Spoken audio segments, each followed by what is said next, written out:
Tiger pacer Nahid রানার 147 kilometre বেগের এক অগ্নিঝরা delivery চোখেই দেখল না আইরিশ ব্যাটার।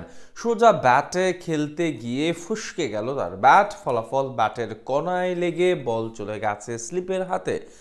ব্রেক থ্রু পেল বাংলাদেশ। এমন বল দেখে যেন অবাক হয়ে গেল সকলে। নাহিদ রানার এমন দুর্দান্ত ডেলিভারি নিয়ে বিস্তারিত জানবো রিপোর্ট। একটা উইকেটের জন্য মরিয়া হয়ে উঠেছিল সকলে। ঠিক সেই মুহূর্তে অধিনায়ক নাজমুল হোসেন শান্তর ট্রাম্প কার্ড হয়ে হাজির হলেন নাহিদ রানা। গতিদানব এই বলার বরাবরই আলোচনায় থাকেন নিজের স্পিডের জন্য। আজ ঠিক সেটাই দেখালেন আরো একবার। তার ঘন্টায় প্রায় 147 কিলোমিটার গতিতে করা এক ডেলিভারি চোখে দেখা তো দূরে থাক, বুঝতেই পারেননি ব্যাটার। ফলাফল আইরিশ ওপেনার পল স্টার্লিং এর ব্যাট থেকে হাত সরে গেল এবং এইস হয়ে আউট হয়ে ফিরে গেলেন পেভিলিয়নে। বাংলাদেশের ইতিহাসে অনেক পেসার এসেছেন, অনেক দ্রুত হারিয়েও গেছেন। 25 বছর আগে লাল বলের ক্রিকেটে পথযাত্রা শুরু করার পর থেকে এখন পর্যন্ত মাশরাফি থেকে শুরু করে অনেক পেসার বড় স্বপ্ন দেখিয়েছেন, কিন্তু এদের মাঝে এক নাহিদ রানাই জাতীয় ইতিহাসে সবচেয়ে বেশি জোরে বল করতে জানেন। মাত্র তরুণ বয়সে তিনি যেভাবে আশার পালে হাওয়া দিতে শুরু করেছেন তা বাংলাদেশের প্রেক্ষাপটে বিরল। ঠিক সেই প্রমাণ দিলেন আজ আরো একবার। Irish set opener Paul Stirling এর বিপক্ষে এমন জোরে এক ডেলিভারি করলেন যে ব্যাটার রীতিমতো চোখেই দেখেননি সেই বল। এদিন সিলেটে সিরিজের প্রথম ম্যাচে টস জিতে আগে ব্যাট করার সিদ্ধান্ত নেয় সফরকারী আয়ারল্যান্ড। ইনিংসের শুরুতে বাংলাদেশের হয়ে ব্রেক থ্রো এনে দেন হাসান মাহমুদ।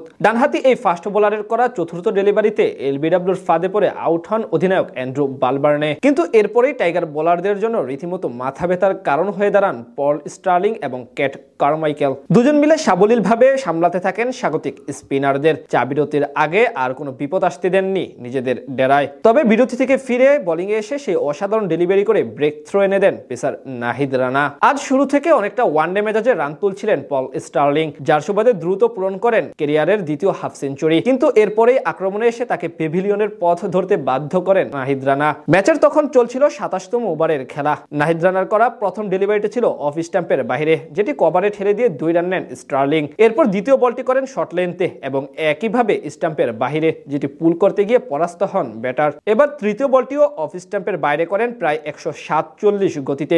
সেটি কোনো মতে রুখতে গেলে স্পিডের কারণে ব্যাট থেকে এক হাত ফসকে যায় ব্যাটার স্টার্লিং এর, যার কারণে আউটসাইড এজ হয়ে বল চলে যায় স্লিপে থাকা সাদমানের হাতে। ফলে 76 বলে 60 রানের ইনিংস খেলে বিদায় নেন আইরিশ ওপেনার। এরপর লাঞ্চ ব্রেকের আগে বাকি কাজটুকু করে দেন স্পিনার মেহেদী হাসান মিরাজ। 6 বলে মাত্র 1 রান করা হেরি ট্র্যাক্টরকে এলবিডব্লিউর ফাঁদে ফেলে আউট করেন তিনি। খানিক বাদে অর্ধশতক করে ধীরে ধীরে গলার কাটায় পরিণত হতে থাকা ক্যাট কারমাইকেলকে আউট করেন শান্তর হাতে দুর্দান্ত এক ক্যাচ দিয়ে। একটা উইকেটের জন্য মরিয়া হয়ে উঠেছিল সকলে।